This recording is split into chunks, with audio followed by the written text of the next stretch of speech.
Josiane, qui va tout vous... Et Michel. Rachid Badouri.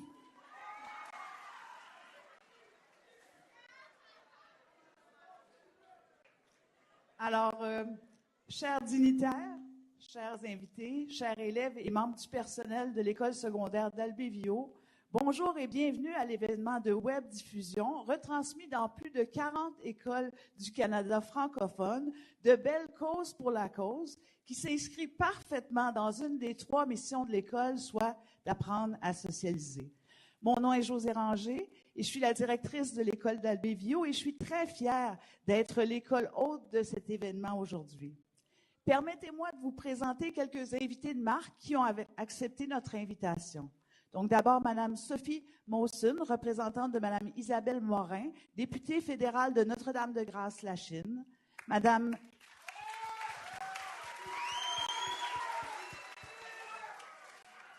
Madame Isabelle Dumont, représentante de M. François Ouimet, député de Marquette.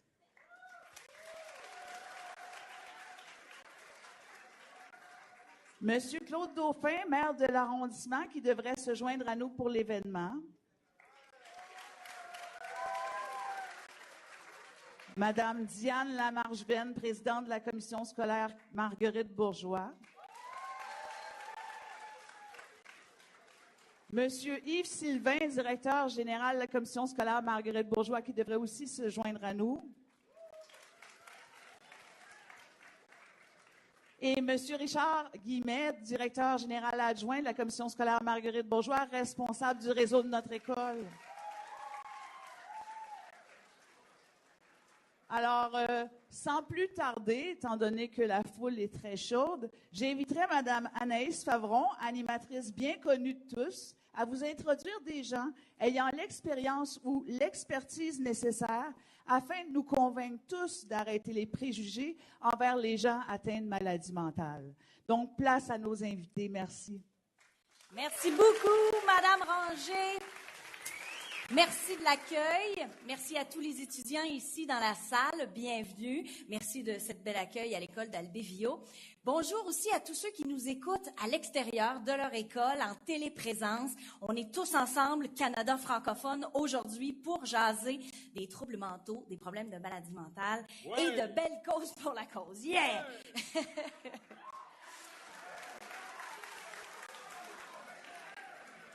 Vous êtes nombreux dans la salle à avoir mis votre beau T-shirt Belle. Vous avez aussi des gros bracelets en avant. C'est comme des affaires de tennis. Ouais, moi j'ai la version petit. On est tous ensemble, on est tous solidaires à la cause. Merci beaucoup. Ouais, on monte nos bracelets. On est en feu. Il y a aussi partout sur les murs ici de l'école des belles petites bulles avec des mots d'encouragement, des mots pour s'aider. C'est bien d'en parler. Félicitations à tout le monde et aux profs ici qui vous ont encouragé à travailler là-dessus et à en parler aujourd'hui. Je vous présente les 3 personnes qui sont avec moi sur scène. Vous les connaissez probablement.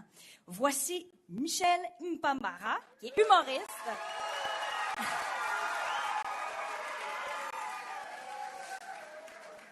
Et comme vous l'avez vu partout sur des panneaux et sur des autobus, il est porte-parole de la campagne depuis quelques années déjà, Michel, hein? Oui, depuis 4 ans. Et puis, j'ose le dire, je suis atteint de bipolarité. Et Monsieur le maire est arrivé. On applaudit Monsieur le maire. Bravo. On vous attendait. Ouais. Vous avez presque rien manqué. Le plaisir commence. Je vous présente aussi Alex Genet, qui est spécialiste du 3000 mètres steeple, donc un athlète olympique parmi nous.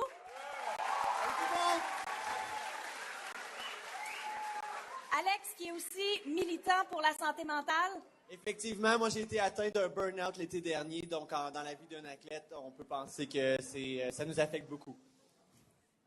Et il y a aussi avec nous Josiane Babin, animatrice des ateliers solidaires pour la vie, qui est un programme de sensibilisation à la dépression chez les adolescents. Ça, c'est vous autres. Et fait partie de la Fondation des maladies mentales, c'est ça? Exactement, oui. Tu es une professionnelle. Semblerait. Donc, on va pouvoir lui poser toutes les questions qu'on a à lui poser. Merci à vous 3 d'être là. Merci de votre générosité. Vous savez, peut-être qu'il y en a d'entre vous qui souffrez de problèmes mentaux, que ce soit passagers ou plus sérieux. Peut-être que vous avez un ami, vous soupçonnez qu'il y a des problèmes. Qu'est-ce que vous pouvez faire? L'important, c'est d'en parler. Si cette personne-là vous ne voulez pas lui parler directement, bien, vous pouvez parler à votre famille, à sa famille, mais surtout, ici à l'école, vous avez des professeurs, des enseignants, des psychologues. Ils ne sont pas là juste pour vous donner des devoirs puis vous empêcher de courir dans le corridor. Ils sont là pour vous aider, ils sont là pour vous donner les ressources. Gênez-vous pas, puis allez-y avant que ça devienne trop grave, puis avant qu'on ne puisse pas vous aider. OK? Ça, c'est le conseil que je vous donne. Je ne l'aurais pas fait à votre âge, mais maintenant que je suis vieille, je peux vous le dire que ça vaut la peine. Il faut l'écouter, on dit Anaïs, Faut l'écouter. Anaïs, Écoutez Anaïs, les vieilles ouais. personnes. Anaïs, Anaïs, Anaïs, yeah! Pierre Haute, hein. Excuse. C'est la maladie mentale. C'est ça. Mets ça sur le dos de la maladie mentale, Michel. Bon, voilà. Il existe aussi une ressource très, très importante et je vais vous la nommer probablement plusieurs fois aujourd'hui. Jeunesse, j'écoute, sont toujours là au bout du fil. 1-800-668-6868. Tu sais, 668-6868. On est capable, hein? Faudrait la faire en chanson. Alors, ben, merci. C'est hip-hop, OK? Vous allez faire ça. C'est une nouvelle chanson, jeunesse, écoute. 666, blablabla, blablabla. Merci, excusez. Blablabla, vous n'aurez personne au bout du fil. Mais 6-8, ça fonctionne. Alors, on est ici pour parler des maladies mentales. On est ici pour avoir des conversations, pour un peu que ça arrête d'être un tabou. Parce qu'un problème, c'est que c'est tabou. On n'en parle pas, on garde ça pour soi. On pense qu'on est tout seul au monde puis que ça se peut pas. Et pourquoi vous êtes plus important que toutes les autres? C'est parce que vous êtes les jeunes. Plus tard, ça va être vous qui allez faire la société. Changer des habitudes puis des préjugés chez les vieux comme moi puis comme les autres, là. C'est difficile. Je suis très vieille, Michel. Ah oui, en haut de 25 ans, là, c'est pas facile. Alors, si vous êtes capable de rendre ça moins tabou, d'en parler, de l'accepter, ça veut dire que la société, plus tard, va être tellement plus ouverte, tellement plus simple, ça va tellement mieux aller. Alors, je vous mets toute la pression du monde sur vos épaules pour être ouvert d'esprit puis accepter tout le monde. Ça commence par des mots, par des attitudes, par une ouverture d'esprit, puis surtout par poser des questions au lieu d'avoir des préjugés. Se renseigner, en parler, puis à la limite, en rire, plus que garder ça pour soi. Alors ça, c'est mes autres petits témoignages. Pour vous parler de mon expérience personnelle, oui, moi, je suis une animatrice. Ça va bien, je travaille fort, tout est cool. J'ai l'air forte, tu sais. Mais j'en ai eu des problèmes, moi aussi. J'ai eu un enfant quand j'étais à l'université. Ça, c'était super. Ça, c'est la partie le fun. Vous avez eu un quoi? Quand j'étais à l'université, Vous avez eu quoi? j'ai eu un enfant. Cette dure maladie, oui. Et après ça, moi, j'ai fait ce qu'on appelle une dépression postpartum. Ça arrive à beaucoup de mamans. Après l'accouchement, on est très, très, très fatigué. Puis, il y a comme un down qui s'empare de nous. Puis, on ne sait pas comment s'en sortir. Puis, moi, j'ai eu la chance d'avoir une famille très, très proche. D'avoir mon papa qui a tout de suite vu que j'allais pas bien puis que j'avais besoin d'aide. Fait que j'ai jamais eu besoin de crier à l'aide parce que j'avais ces ressources-là de la famille très proche autour de moi. Mais si je ne l'avais pas eu, j'aurais été bien contente qu'il existe des organismes, que je puisse appeler quelque part, que je puisse avoir cette aide-là. C'est pour ça que je trouve ça important d'être là aujourd'hui, puis d'en parler, parce que ça peut arriver à tout le monde, même si après ça, on a donc l'air fort, puis qu'on trébuchera pas, parce que moi, ça m'est déjà arrivé, ben, je me laisserai plus retomber. Si j'ai besoin d'aide, je vais aller la chercher, l'aide dont j'ai besoin. Alors aujourd'hui, on est bien sûr à l'école d'Albévio avec quelques centaines d'élèves, mais on est beaucoup plus que ça. Il y a 2200 élèves francophones du Canada dans 44 écoles qui nous regardent et qui sont avec nous en ce moment. Alors, on est beaucoup, on est tous ensemble, ça vaut la peine de s'exprimer. Entre autres, là, c'est pas juste au Québec, hein. Il y a l'école Monseigneur Bruyère de London, en Ontario, qui nous écoute. Hello! Hello! Il y a des écoles en Beauce, Havre-Saint-Pierre sur la Côte-Nord, Sherbrooke, Hey, les Beaucerons, Saint-Tite-des-Caps. salut ça, les Beaucerons, c'est moi ça. Ça, c'est toi, ben oui, toi, t'as l'air d'un Beauceron. Beauceron, ben oui. Ils sont tous comme toi en Beauce. Alors, Les jarrets noirs. Excuse. Je connais ça, les jarrets noirs. Excuse-moi, continue. aucun problème, aucun problème. Alors, tous ensemble, on va en apprendre et on va en jaser, entre autres avec les témoignages de Michel et Alex qui ont vécu un peu des troubles. La journée Belle Cause pour la cause, savez-vous ce que c'est et ce que ça implique? On est ici pour ramasser de l'argent. On va un peu voler de l'argent dans les poches de Belle. OK? Parce qu'à chaque fois que vous envoyez un message texte, que vous tweetez avec le mot-clic Belle Cause, à chaque fois que vous partagez l'image Belle Cause pour la cause sur Facebook ou que vous faites des téléphones interurbains ou des téléphones si vous êtes client avec Belle, bien, à chaque fois que vous le faites, il y a 5 sous qui vont à la cause. Et là, juste à 10 heures ce matin, il y avait 14 millions d'interactions. Ça, c'est 14 millions de 5 sous. Tu sais, ça a l'air de rien, là, mais ça va finir par faire des millions de dollars pour la cause qui vont venir en aide à des organismes. Et ça, c'est vraiment génial. Fait que si vous avez un compte Twitter, c'est la première fois que je vais vous permettre d'utiliser votre cellulaire à l'école. Là, les professeurs... C'est un privilège. Oui, Facebook aussi, Facebook vous partagez, aussi, le partager, ça me dérange pas, même si vous le faites pendant la conférence en ce moment, ça me dérange pas. Je m'excuse aux professeurs, là, je détruis toutes les années d'éducation, mais quand vous aurez une pause à la maison, dites des niaiseries, c'est pas grave, tant qu'il y a le mot-clic sur Twitter ou qu'il y a l'image partagée ou que vous vous envoyez des messages textes, c'est tout pour la cause, puis ça vous coûte rien, ou à peu près si vous avez le forfait limité. Bon. Alors, donc, on va parler de santé mentale avec nos invités qui sont prêts, j'imagine. Et je voudrais dire aussi à ceux qui nous écoutent dans leur école, à l'extérieur, que vous pouvez sélectionner la fonction de clavardage et vous pouvez nous envoyer vos questions. Et à la fin de la rencontre, je vais prendre 2 questions d'école à l'extérieur et je vais les poser à nos collègues ici sur la scène. Et ici, bien sûr, dans la salle, on a plein de questions. On va se les poser aussi à la fin de nos discussions. Alors, voici la période de questions. On commence avec toi, Michel, puisque tu as l'air d'avoir le goût de jaser. Est-ce que c'est un test? Non, c'est moi. Oui, c'est ça. Alors, pour 3 points, Michel, tu dis publiquement, tu l'as dit tantôt, pas besoin de se tirer les verres du nez, tu es atteint d'une maladie bipolaire. Comment tes amis et ta famille ont réagi quand ils ont appris ton diagnostic? Est-ce que tu as dû faire face à des préjugés et est-ce que tu vois aujourd'hui des changements d'attitude? Il y a comme 3 questions. Là, Oui, Anaïs, quand elle a dit, on peut faire des blagues dessus. Moi, quand j'ai eu le diagnostic, c'est il y a 10 ans. Maintenant, j'en parle ouvertement. Mais quand je l'ai appris déjà, c'était pas drôle. Il y a 10 ans déjà, c'était encore plus stigmatisé. Premièrement, le psychiatre m'annonce que je suis bipolaire. Moi, j'ai compris, bien populaire. Mais ça, je suis bien populaire. Je ne savais pas que c'était une maladie. Même mes amis immigrants, là, ils m'ont vu sur les photos des bipolaires. C'est une job, là. J'aimerais ça être bipolaire. Ça prend quoi pour être bipolaire? Mais j'ai appris que c'est la maniaco-dépression. Et quand tu apprends ça, non seulement tu perds des amis, la job, le couple. Et en fait, le médecin m'a dit que je traînais ça depuis longtemps, mais que je n'avais pas, personne ne l'avait remarqué. Tu sais, je faisais des folies parce qu'il y avait une rage que je traînais, une rage du fait, il y a beaucoup de symptômes, ça peut venir on pouvait naître avec ça, beaucoup de chocs. Moi, je suis originaire du Rwanda, j'étais loin de mon pays, j'avais perdu un père jeune, un frère. Il y a des rages que tu traites, puis j'ai jamais connu un psychologue. En Afrique, on n'a pas les moyens d'un psychologue, donc tu trouves tes moyens personnels, d'où l'humour. Et à un moment donné, j'ai eu une séparation d'amour qui m'a vraiment fait mal. Là, je ne voulais plus parler à personne. Donc, c'est pas évident quand quelqu'un est bipolaire, c'est pas comme « Ah, j'ai une bipolarité, on va se soigner ». Non, je me suis coupé du monde. Le psychiatre m'annonce que je suis bipolaire.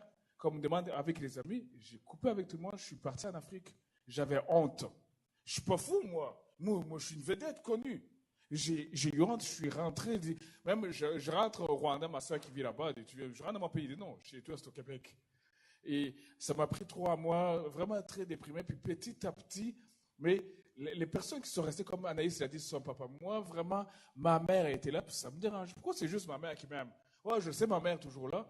Et ça me gênait, puis me demandait, mais tes collègues, ça fait peur, annoncer ça. Et c'est pour ça qu'on fait cette campagne. Quand j'ai vu Clara Hughes, c'est une autre athlète qui a gagné 6 médailles, elle a une dépression. Mais non, elle vient d'avoir une médaille olympique. La plus grande médaillée du Canada, aux Jeux olympiques d'été et d'hiver. Ouais, donc, je me suis dit, donc c'est normal. Donc, c'était un processus. Je dis comme ça facilement, mais quand j'ai su il y a 10 ans, c'est pas quelque chose que j'ai trouvé ça facile. Je me suis enfui, j'avais honte de moi-même. Et c'est pas ça qu'il faut faire. Qu'est-ce qui t'a poussé à après ça en parler? Le groupe, les amis. J'ai commencé quelque chose que vraiment que j'apprécie. Moi, je n'étais pas un sportif du tout. J'ai fait du yoga chauffé, du yoga où ce que je suis. Cet endroit-là était magique. C'était des gens qui ne me jugeaient pas. Il y avait des anglophones, qui ne savaient pas qui j'étais. Ils m'ont accepté comme une famille. Chaque jour, j'y vais, je suis déprimé, je ne veux pas parler à personne, je rentre dedans. Je fais du yoga, je suis. Tout d'un coup, puis souvent c'est physique. Les gens pensent que c'est vraiment physiquement. On dirait que épuisé, ça m'aide à retrouver des amis, avoir des amis. Je me suis fait un autre groupe d'amis, au yoga et ma famille. Et c'est là que j'ai trouvé ma blonde, puis depuis ce temps-là, je suis... Une nouvelle blonde. Comment on annonce ça à sa blonde? By the way, je suis bipolaire. Comment, justement, vraiment, c'est étonnant à dire, pendant longtemps, tu sais, pendant 10 ans, je n'avais pas de blonde, j'étais gêné. On faisait, tu sais, à un moment donné, ça va faire, il faudrait qu'on commence à sortir ensemble. Tu sais, quand on se crouse, là, ça fait 3 mois, mais moi, j'ai peur, je suis gêné. Et j'ai su qu'elle le savait, puis et j'ai fait comme, oh non, c'est pas grave. Et elle m'a dit que sa grand-mère, elle était schizophrène, qu'elle était sensible à ça. Vraiment, c'est pour ça que je le respecte. Je ne l'ai pas caché, elle le savait, c'est elle qui me l'a fait avouer. Elle dit, je sais que tu es bipolaire. Tu n'as pas besoin de parler de ça. Elle dit, je sais. Elle m'a dit, c'est pas grave. C'est elle qui m'a accepté avant que je m'accepte moi-même. C'est ça que j'apprécie. Ça aide à s'accepter Oui, quand les autres quand les autres avant. t'acceptent, hein, oui, mais ça, c'est vraiment important. Quand les autres t'encouragent, tu te sens plus à l'aise. Au cours de la campagne cette année, il y a 5 façons simples d'éliminer la stigmatisation. Toi, est-ce que ces façons-là t'ont aidé? Il y a une façon très importante. Je suis humoriste ou je suis un humoriste, j'étais humoriste, vous êtes jeune, vous connaissez moi. Avec Rachid Badour, on faisait de l'humour, je sais ce que. Et l'une des choses qui est grave, c'est l'humour. Tu sais, quand quelqu'un. L'humour, c'est à double tranchant. Ça peut te blesser. Tu sais, on fait là, lui là, avec ça. Il ne faut pas vraiment, c'est ça qui est. Ça peut te casser. Il y a un autre humour qui élève l'esprit. Tout simple, si vous connaissez Yvon Deschamps, quand il rit, on ne sent pas qu'il rit de toi, il rit avec toi. Bon, pour moi, je pense que l'humour, c'est sentir que c'est notre fou, on l'accepte pareil. Pas faire comme, on ne le prend pas lui, on ne sait pas ce qui peut se passer avec lui. C'est très dur pour la personne. Tu fais des blagues de fou toi-même? Oui, je peux rire de moi. C'est comme les blagues racistes sur les Noirs, c'est les Noirs qui peuvent en faire. Okay? Est-ce que tu es noir? Hein? Des fois. On va maintenant poser des petites questions à Alex Genet. En tant qu'athlète olympique, tu as plutôt l'habitude à ce que les gens s'intéressent à tes performances, à tes prochaines compétitions, à ton entraînement. Tu veux qu'on s'intéresse à ça. Mais là, on te parle aussi de ton expérience de maladie mentale. Est-ce que tu trouves ça bizarre? Bien, c'est sûr que le sport, c'est la force. On ne montre pas notre notre vulnérabilité dans le sport. De montrer cette facette-là, de montrer qu'on est humain, en fait, c'est ça qui m'a poussé à en parler parce que Clara Hughes l'avait fait avant moi, puis c'est elle qui a changé tout le cours de mon burn-out, de mon épuisement professionnel l'été dernier. Donc, c'est elle qui m'a dit que c'était correct, on pouvait l'accepter, on pouvait en parler. Puis en fait, d'en parler, je me suis sorti de l'isolement et de me sortir de l'isolement, j'ai pu voir la lumière au bout du tunnel. Donc franchement, d'en parler, pour moi, ça a été aussi bénéfique que de parler de mes résultats sportifs. Est-ce que ça a changé ta façon de faire du sport puis d'être en tant que gars dans la vie de tous les jours?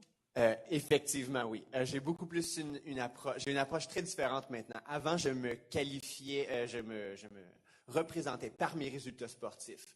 Parce que j'étais dans le sport maintenant, je suis un père de 2 enfants, j'ai comme réalisé que c'était aussi important que le sport. Je me suis découvert des nouvelles passions. Ça m'a permis de prendre un recul sur ma vie et d'avancer encore plus fort maintenant, d'être encore plus motivé. Donc, ça prenait un repos pour remettre les pendules à l'heure finalement. OK.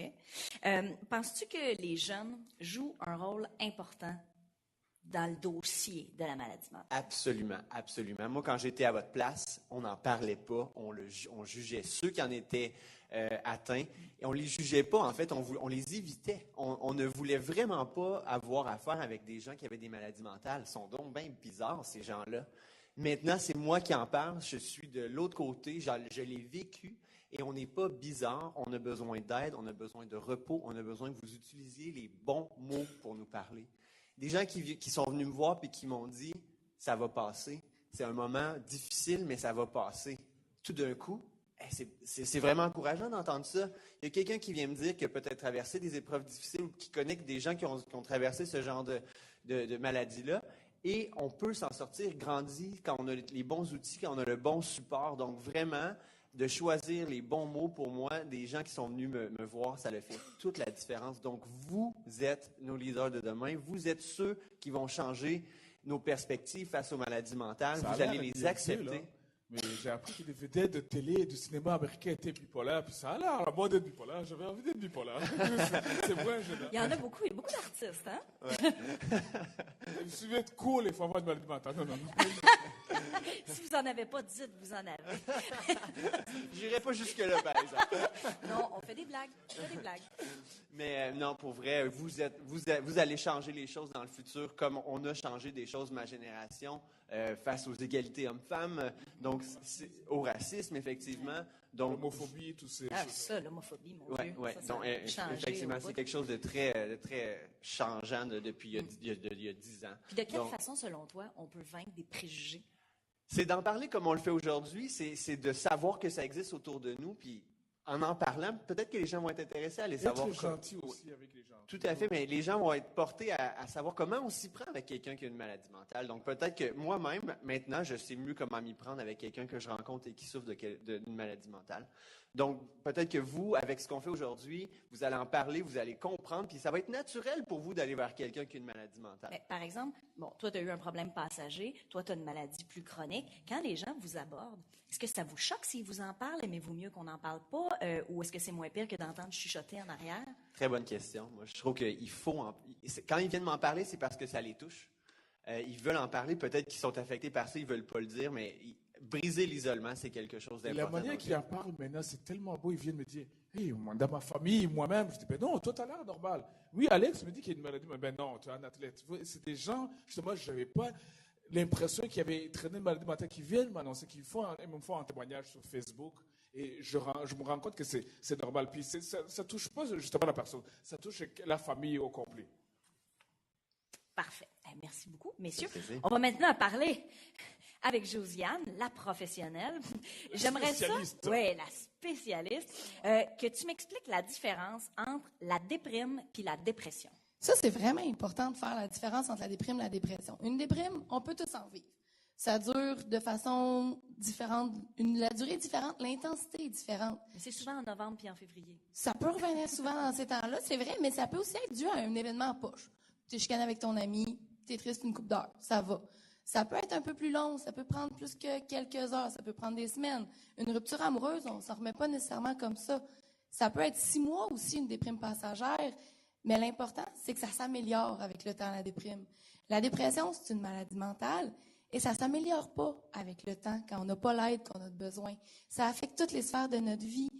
C'est intense, on a des symptômes qui sont là, qui nous empêchent de fonctionner au quotidien. Puis c'est ça la différence, c'est que la déprime, ça va mieux avec le temps. On a de l'intérêt pour nos activités. La dépression, quand c'est pas diagnostiqué, l'état s'aggrave. Puis c'est vraiment là qu'il faut être en mesure de réagir à ça. Mais comment on le sait? Tu sais, par exemple, si tu es déprimé, quand est-ce que tu le sais que c'est plus grave puis c'est une dépression? Est-ce que c'est plus toi ou les gens autour qui le savent? Les deux. Nous, on peut se questionner. Souvent, c'est comme, me semble, j'agis pas comme d'habitude. Il y a quelque chose qui se passe, mais 70% des jeunes qui en vivent une dépression ne le savent pas. Ils savent qu'ils vont pas bien. Ils savent pas que c'est ça.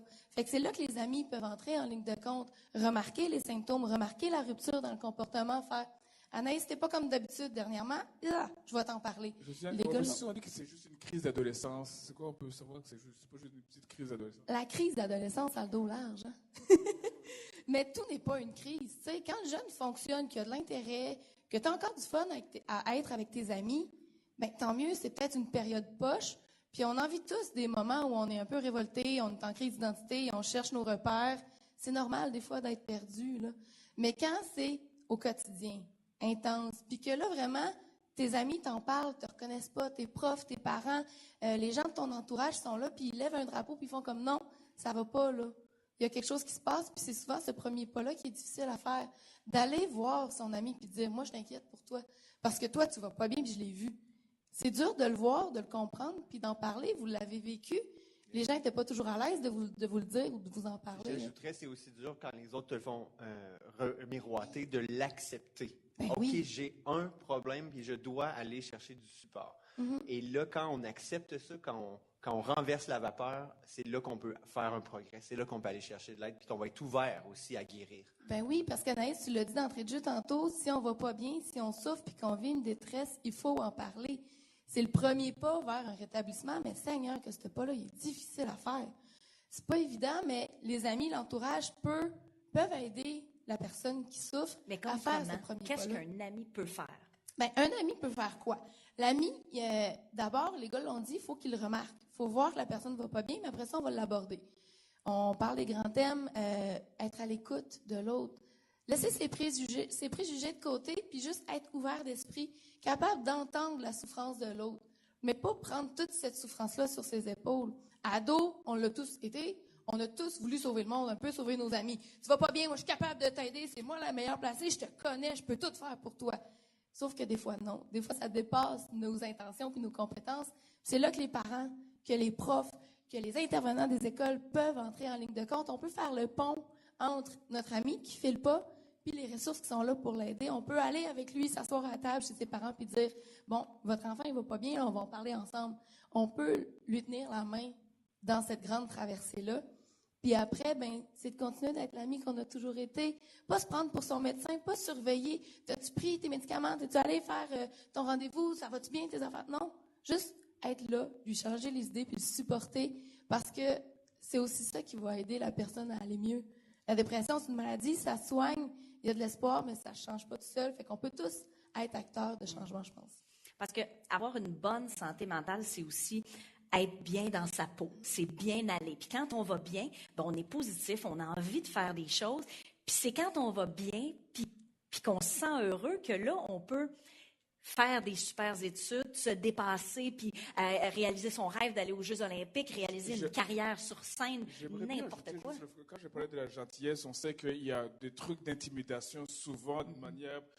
Ce n'est pas nécessaire intimider l'autre. À long terme, je suis un vieux à ça. C'est amener une autre énergie d'amitié. Tu sais, les gens pensent que la gentillesse, ce n'est pas un signe de faiblesse. Quand tu es intimidé, tout le monde est capable d'écraser l'autre. Mais si tu vas à l'autre, tu essaies de dire, je t'ai remarqué, tu étais avec moi, tu gagnes beaucoup plus qu'à l'écraser. C'est vraiment l'autre contraire. Au lieu d'intimider, est-ce qu'on peut jouer sur l'autre modèle? Je le dis parce que, tu sais, en vieillissant, je n'ai rien gagné en étant intimidé ou en voyant d'autres intimider les autres. Mais j'en ai vu gagner plus tard. Ce type-là, il m'a donné une bonne énergie quand j'en avais besoin. Si vous le faites juste à côté, vous allez gagner beaucoup plus. C'est un conseil de grand frère, juste comme ça. C'est les publicités, je ne sais pas si vous les avez vues, les publicités à la télévision, un peu partout, c'est un peu ça. On a tendance à faire « Ah bon Dieu, il est bien weird, c'est un fou, tatata », puis on se moque, puis on rit à la place de juste faire « Hey, peut-être j'allais juste voir, c'est correct, tout va bien, ok, c'est beau. » Tu sais, c'est rien, là, puis vous avez juste l'air gentil. Puis ça, je pense que personne ne perd à juste avoir l'air gentil. La première fois, on ferait la même chose si quelqu'un est en béquille. « Hey, t'as besoin d'aide, on va aller t'aider. Ouais. » Au lieu de dire « Voyons, il manque une jambe » ou « Voyons, il y a un pied dans le plat. » Non, on le juge pas parce qu'on le voit. La maladie mentale, on ne la voit pas. Et c'est pour ça que c'est si difficile d'aller aider. Oui, je voulais qu'on parle de santé mentale avec toi, Josiane, parce que oui, c'est important de la garder, c'est important de ne pas tomber, évidemment, en dépression, mais comment on peut être sûr d'avoir une bonne santé mentale? Qu'est-ce qu'on peut faire pour soi? La santé mentale, c'est un peu une question d'équilibre. Tu sais, on est bien avec soi, on est bien avec les autres, puis on prend soin un peu de toutes les sphères de notre vie. Moi, à l'école, moi, avec mes amis, ma famille, ma santé physique, d'essayer de garder l'équilibre, tout ça. Qu'est-ce que je peux faire pour avoir une bonne santé physique? Je fais-tu mon possible? Bon, bien dormir, bien manger, ça a l'air de base, là, faire du sport, mais des fois, ça demande une coche de plus. C'est facile de se coucher tard, c'est facile de manger des cochonneries au lieu de manger une pomme comme collation, mais de s'investir là-dedans. Tu sais. Mes amis, je les aime-tu? Est-ce que je leur dis que je les aime? Est-ce que c'est des amis qui sont là pour moi quand je ne vais pas bien, puis que je suis là pour eux quand ils ne vont pas bien aussi? De trouver l'équilibre à l'école. Est-ce que je fais, sans avoir les 90 %, c'est pas tout le monde qui peut topper ça, mais est-ce que je fais les efforts nécessaires? Est-ce que je m'organise? Est-ce que je l'utilise, mon agenda? Est-ce que je les prépare, mes examens? C'est toutes des petites choses comme ça, des petites actions qui, au final, peuvent avoir une vraiment très grande différence, un impact sur notre santé mentale. Puis la santé mentale, quand on en prend soin, c'est ça qui fait qu'on est outillé pour passer au travers des moments difficiles, pour traverser les épreuves puis foncer dans le tas un peu. Avec mon expérience, je peux dire que tout ce que tu dis, c'est extraordinaire. Il faut faire ça. Il faut aussi se laisser du temps pour relaxer, se reposer. Et se reposer, c'est avoir du plaisir d'être décontracté, arrêter de penser à ce qu'il faut faire, mais penser à se faire du bien aussi. Vraiment. Ça, c'est super important. Il ne faut pas Le négliger. repos, comme le dit, c'est quand tu dors à 3 heures du matin, étonnamment, tu te lèves à 11 heures déprimé. C'est physique. C'est juste une manière si tu dors tard, tu vas te lever physiquement. Et quand tu le fais longtemps, physiquement, tout d'un coup, le corps commence à se fatiguer. Moi, je le comprends quand il parle même dans le monde de l'humour, il y a ces compétitions, des spectacles, tout ça, à un moment donné, tu n'as pas le temps de relâcher. C'est sûr qu'il y a une coche. C'est pas à la mode de se reposer. Non. On est dans une société où on vous demande d'aller à l'école tous les jours, après ça, de faire des activités, d'aller là, puis là, on vient que même vous autres, les jeunes, comme j'ai un fils en secondaire 3, puis il est overbooké dans son agenda, tu sais. Puis là, je fais, ouais, mais tu sais, c'est la mère qui va dire, hey, écoute donc un peu la télé. Non, mais alors que moi, j'en ai passé des heures sur mon Nintendo. Ça, c'était l'ancêtre du Xbox. Et non, mais... Oui, ça, c'est nous autres. Non, mais de prendre du temps pour soi, de faire une activité sportive, de voir Rater, des c'est amis. possible aussi. Rater, parce que des fois, quand comme tu dis une compétition, tu rates une compétition, tu n'as pas une bonne note, ça peut déprimer. C'est pas la fin du monde. Donner le temps d'avoir raté, tu as fait des efforts, mais si tu rates, c'est pas la fin du monde. Tout Là, le on monde ventile. fait des échecs. Juste de parler des choses qui vont pas bien, de sortir le méchant une fois de temps en temps, ça aussi, ça fait du bien. On vous demande aujourd'hui d'être accroché à votre téléphone pour nous aider pour la cause, mais demain, décrochez un peu. Parce qu'on est toujours en train de faire quelque chose dans notre société d'aujourd'hui. C'est rare qu'on va être ennuyé, c'est rare qu'on va s'ennuyer. Ça fait du bien des fois de s'ennuyer, pour que ce soit 5 minutes. On oublie que c'est là qu'on va se rechercher, c'est là qu'on va se ressourcer quand on n'a rien à faire. Et ça, j'ai appris ça dernièrement, mais ça fait tellement du bien de prendre 10 minutes dans la journée puis de s'ennuyer un peu là, de tous ces gadgets technologiques. Mais surtout toi, j'imagine, tu as fait des études en même temps que tu t'entraînais de haut calibre, en même temps que tu voulais une vie sociale. T'es papa en plus? Je suis papa de 2 enfants, oui. OK. Fait que toi, tu as décidé de vivre la vie de 4 personnes en une avant 30 ans. C'est ça. Effectivement, c'est ça. Et voilà où ça ne m'a pas mené à nulle part. Je vous dis bien franchement qu'il a fallu que je prenne du repos et j'ai compris toute l'importance de décrocher. Hey, merci beaucoup à vous trois, c'est fantastique. Je pense qu'on va avoir des questions qui nous viennent des écoles à l'extérieur. Il y a une étudiante qui est supposée de me les apporter. Est-ce qu'elle les a avec elle? Et en attendant, il y a quelque chose qui m'a marqué. Ben, Moi, c'est un type qui jaillissait, qui m'a montré de l'amour, qui était bien gentil avec moi, ça m'a déstabilisé. Donc, c'est quelqu'un qui vous énerve et vous donne un petit geste d'amour, là, ça va le déstabiliser. C'est vraiment changer ce côté-là. Être gentil avec une personne. Puis, moi, quand c'est mon ami qui est gentil, je trouve ça normal. Mais quelqu'un que je sais qu'il ne m'aime pas et qui est gentil avec moi, ça me déstabilise complètement, dans le bon sens. Mais c'est vrai qu'on n'a pas toujours conscience de l'impact que nos gestes, que nos paroles peuvent avoir sur quelqu'un. Puis de dire à quelqu'un, « Hey, je t'inquiète pour toi, ça va-tu? » Ça peut changer complètement les choses, là. Oui, s'informer, s'ouvrir, parler, on le dira jamais assez. Hein? Puis des fois, ça peut être un pacte entre amis. Tu sais, des fois, avec votre meilleur ami, là, vous pouvez lui dire, OK, là, tout ce que je vais te dire, c'est juste pour me défouler. Fait écoute, puis après ça, oublie. Puis là, tu peux défouler ton sac, même si ça dépasse un peu ta pensée. Des fois, ça fait du bien. Ça, ou un journal intime. Moi, je fais ça. Moi, j'ai un pacte avec ma meilleure amie, puis elle entend des affaires que personne ne voudrait entendre. Alors, j'ai des questions ici. Alors, une question pour Josiane. Qu'est-ce qu'on peut dire à un ami si on pense que la personne est déprimée ou suicidaire? Quel mot on peut utiliser? C'est vraiment une bonne question, puis je me la fais poser souvent. Qu'est-ce qu'on peut dire? Il n'y a pas de phrase magique. Il n'y a pas de mot qui va amener la personne à aller mieux comme ça soudainement. Je pense que c'est d'y aller avec son cœur. C'est d'amener la personne aussi à aller vers un adulte en qui elle a confiance. Fait que juste lui dire, je vois que tu vas pas bien, je suis là pour toi, je peux pas t'aider toute seule, fait qu'ensemble, trouvons quelqu'un d'autre, trouvons un adulte à qui en parler. Des fois, de briser la glace comme ça enlève un poids énorme sur l'épaule de la personne qui va pas bien, de faire « Ah, quelqu'un l'a vu, quelqu'un peut m'aider et je peux aller mieux pour vrai, wow! » Fait que d'être là, d'offrir son aide, son écoute, puis de faire le pont avec un adulte, ça aussi, c'est important. Est-ce que ça se peut qu'on ait des mauvaises réactions? Oui. On est dans le vrai monde, ça se peut, mais c'est de pas lâcher. Parce qu'il y en a qui vont nier leur état, il y en a qui vont faire « Ah, tu capotes, j'en ai pas de problème », avec la petite attitude en plus, là. Mais c'est de pas lâcher, il y a sûrement quelqu'un d'autre qui l'a remarqué. De créer une espèce de filet de sécurité autour de la personne, pas d'en faire une rumeur, pas de marquer sur Facebook « Aidez-la, elle va pas bien ». Non, juste de choisir. Facebook, on peut se calmer dans Oui, ce moment-là. c'est ça. Facebook, aujourd'hui, on partage la photo, mais on ne parle pas des problèmes des autres. Non, on sur ne partage pas les problèmes des autres. Non, ça n'intéresse Non. pas. Non, ça ne l'aidera Il y a pas. moyen de voir un professionnel quand tu sens qu'en tant qu'ami, tu n'es pas assez fort. Puis, de façon discrète de dire, oui. j'ai peur pour mon ami, voir quelqu'un qui est un professionnel. Mais pour tellement. la famille. Hein. Oui, à l'école, souvent, il y a des intervenants. Allez les voir, t'es inquiet pour ton ami, va le voir. Il va peut-être te donner des trucs, il va se pratiquer avec toi. OK, je vais jouer un petit jeu de rôle, je suis ton ami qui va pas bien, qu'est-ce que tu as envie de me dire? On va tester toutes les phrases possibles. Ça se fait et il y a moyen d'être discret aussi, tu sais, sans que toute l'école soit au courant.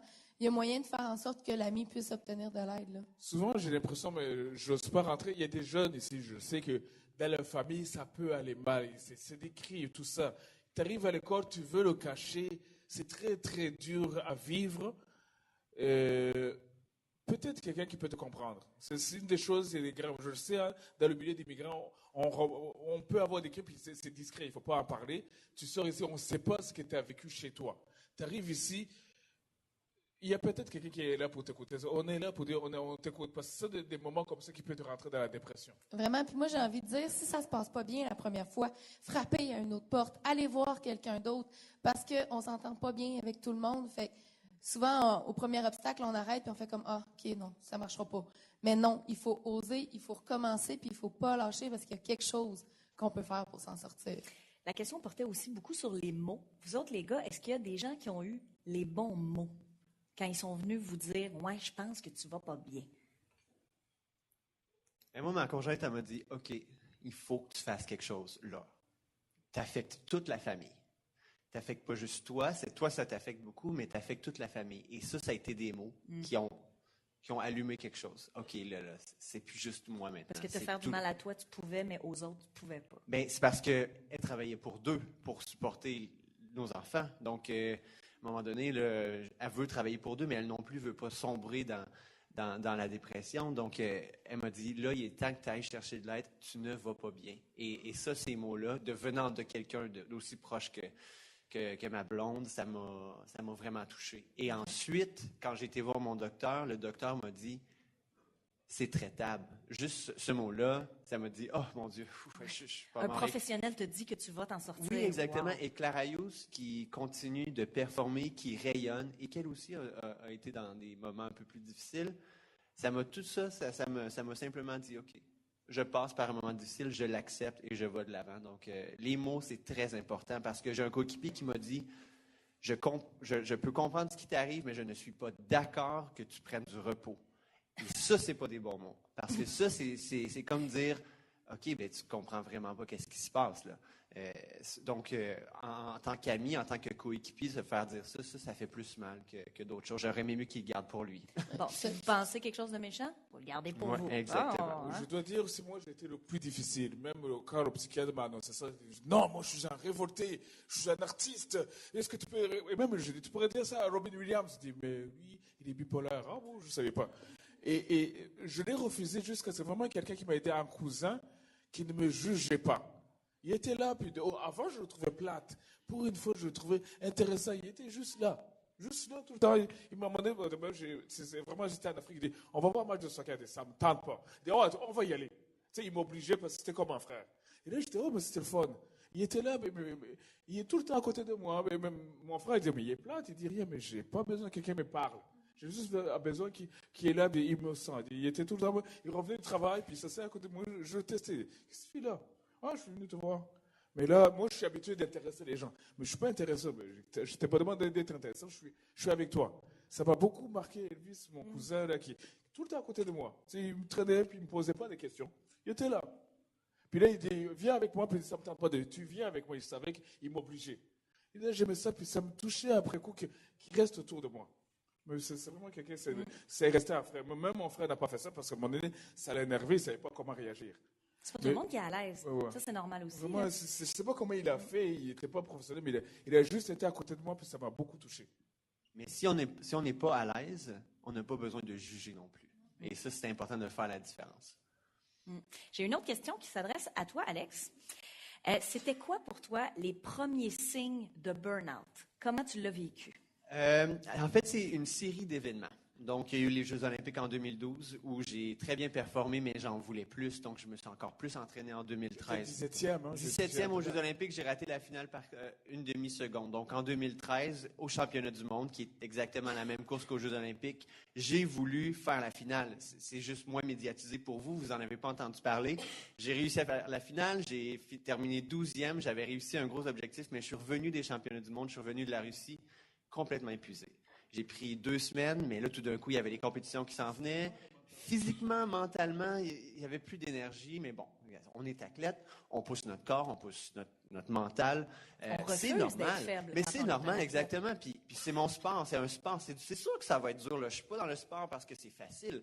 Ça fait partie de ma réalité.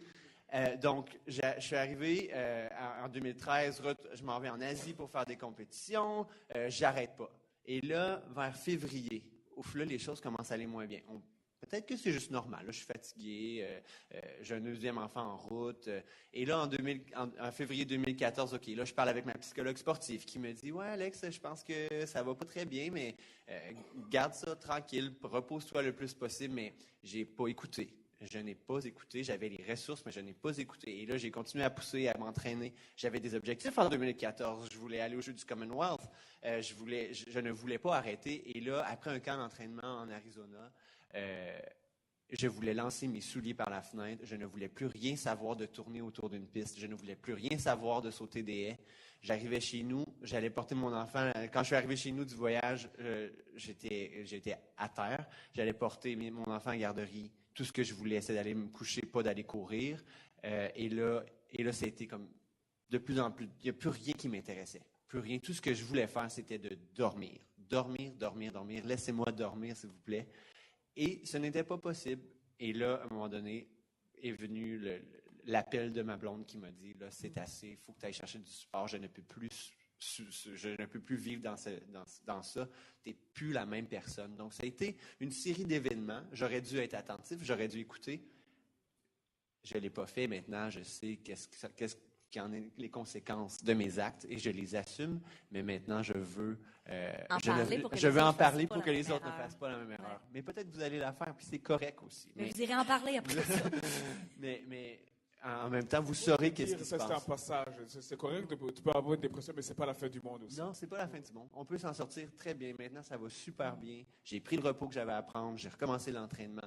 Prochaines Olympiques? Prochaines Olympiques en 2016, en espérant que tout va bien. Donc là, vous allez le suivre, vous allez le connaître. Ça, c'est cool!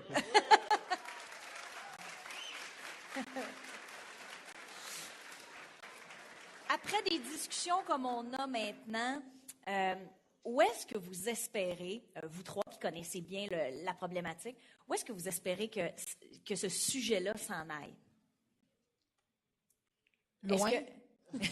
Mais est-ce qu'à un moment donné, le but, ça serait pas qu'on n'en parle plus parce qu'il n'y a plus de problème? Ah, ça serait parfait, ça serait merveilleux.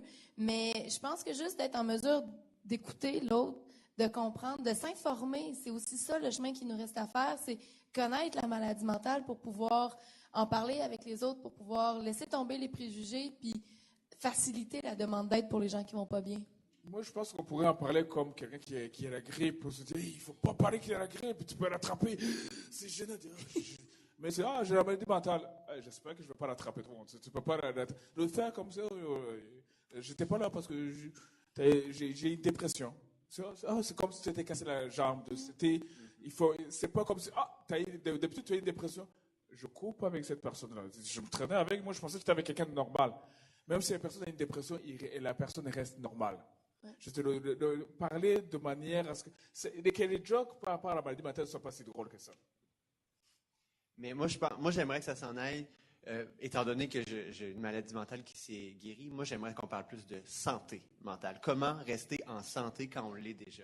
Par exemple, il y a des maladies mentales qu'on doit parler qui sont beaucoup plus graves et qui ont besoin de médication, qui ont besoin de beaucoup plus de support. Et ça, je pense qu'on doit continuer d'en parler. On doit continuer d'apprendre sur ces maladies-là, absolument. Est-ce que c'est correct pour toi de mêler les deux? Ben oui, c'est ce qu'on fait en ce moment, je pense. Oui, c'est ça. Ouais. Mais c'est très différent, effectivement. Mm-hmm. Quand on a une période, puis après ça, c'est derrière nous, puis après ça, on apprend à faire attention à nous, alors de quelqu'un qui a un problème chronique, qui doit toujours faire attention à lui, c'est assez différent. Sans le dire, justement, avant la campagne de Belle, moi, j'ai eu plusieurs crises de bipolarité où je me suis retrouvé à l'hôpital. Mais depuis que je suis dans la campagne, je sens une certaine responsabilité. Il y a un suivi. Je n'ai pas fait de crise. Parce que même les crises, c'était genre pour dire, hey, remarquez s'il y a quelque chose qui ne va pas bien. Mais le fait que j'ai un suivi, je n'ai pas, ça fait plusieurs années que je n'ai pas de crise, je me sens équilibré parce que mais si par exemple on me lâche, ça peut arriver que si ma copine me laisse tout d'un coup, je rentre à la maison et c'est fini, peut-être que je vais aller en crise. Mais comme je sais que j'ai une maladie, tout de suite je vais demander de l'aide parce que tout seul, je sais que je peux exagérer ma peine. Parce que tu as l'expérience. Oh, tu l'as vécu, tu ne veux pas retomber là. Hein? Grâce à notre partenaire Cisco qui nous transmet ce beau moment qu'on vit dans un paquet d'autres écoles, il y a plein de jeunes qui nous écoutent. En terminant, est-ce que vous auriez comme un petit conseil à leur donner à ces gens-là? C'est la question quiz du jour. Prenez soin de vous. Ouais. Prenez soin de vous, prenez soin de tous les aspects de votre vie. Vous avez tout le support nécessaire pour aller chercher de l'aide s'il y a un problème. Parlez-en. Utilisez les bons mots si vous voyez quelqu'un en détresse. Et vous avez tous les outils pour réussir dans la vie et faites la promotion de la bonne santé mentale. J'ajouterais la même chose qu'Alex a dit, prenez soin de vous. Prenez soin des vôtres aussi, de vos amis, de votre famille. Prenez soin de votre entourage. Moi, j'ai envie de parler aux gens qui vont pas bien puis qui sont en détresse en ce moment.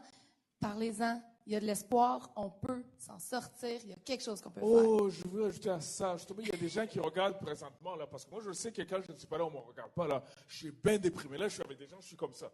Je le sais, ça. C'est déprime, justement, on le sait. Tu sais, quelqu'un comique, je suis avec vous, je suis comme ça. Quand personne n'est pas là, je suis très déprimé. Il y en a peut-être qui sont là, qui sont comme ça. Je vous sens, mais parlez-en, ouvrez un peu.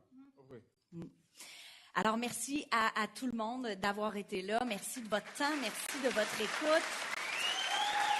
Et ici, à l'école d'Albevio, vous avez vos T-shirts et dans le dos, vous vous êtes écrit des messages de petits trucs, de trucs pour votre bonne santé mentale ou pour l'aide à ceux qui ont des petits problèmes. Ben, j'invite tous ceux qui nous écoutent aussi via la petite caméra dans leur école de faire la même chose. Mettez-vous un poster sur les murs de vos classes, écrivez dans d'autres de vos T-shirts, mais pas des préférés que vos parents veulent pas que vous écriviez dessus, de ceux de belles causes pour la cause et pensez à quelque chose. Pensez qu'est-ce qui est le plus important pour vous, puis écrivez-vous de vous à vous un petit message pour vous aider à rester juste plus sain dans votre tête et juste pour vous, puis d'aider vos amis autour de vous. Merci à tout le monde de l'école d'Albevio. Merci à tout le monde au Canada français de nous avoir écoutés. Et n'oubliez pas qu'en tout temps, vous pouvez appeler Jeunesse J'écoute 1-800-668-6868. Merci beaucoup, bonne journée. En passant, vous êtes vraiment sage et hot. Moi, je ne vais pas au secondaire, je vous ai adoré. C'est hot, vraiment, c'est le fun. Hein. Vraiment, je vous sens revenir à Naïm. Merci, man. C'est vraiment cool. Merci beaucoup à Michel, Alex et Josiane. Merci Anaïs aussi. Anaïs.